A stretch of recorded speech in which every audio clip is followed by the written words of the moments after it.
এখন পর্যন্ত তাদের সাথে আমাদের প্রায় যে ৪৫টা আসনের ব্যাপারে আলোচনা আছে, ওনারা পাবেন।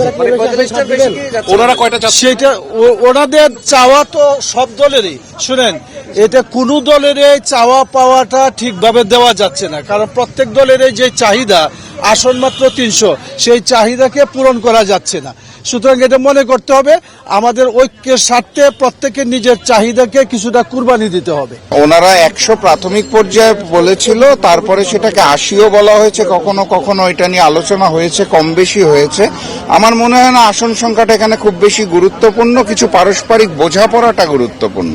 তো সেই আলোচনা চলছে। আমি আশা করছি ৮টার সময় প্রেস ব্রিফিং এর আগেই ইসলামী আন্দোলন আমাদের সাথে এসে যোগদান করবে। আমরা আশা বলতে পারি যে ইসলামী আন্দোলন থাকছে। ইসলামী আন্দোলন থাকছে কি থাকছে না এটা ৮টার সময় বোঝা যাবে। এখন পর্যন্ত আলোচনা চলছে। আমি এটা বলবো না ইসলামী আন্দোলন চলে গেছে, এটাও বলবো না যে ইসলামী আন্দোলন আসবে। আলোচনা চলছে। 10 দল বৈঠক করছেন, এর ব্যাপারে তো আপনারা চূড়ান্ত? হ্যাঁ, 10টি দল আমরা আলোচনা করেছি, আমরা সমঝোতার চূড়ান্ত পর্যায়ে আছি। ইসলামী আন্দোলনটা বাকি আছে, ওই আলোচনা চলছে। প্রথম কথা হচ্ছে আমরা কোনো ঝামেলার ভিতরে নাই, এবং আমাদের ভিতরে যে আলাপ আলোচনা হচ্ছে কিছুটা মত ভিন্নতা হচ্ছে, এটা ঝামেলা বলা যায় না, ঠিক আছে।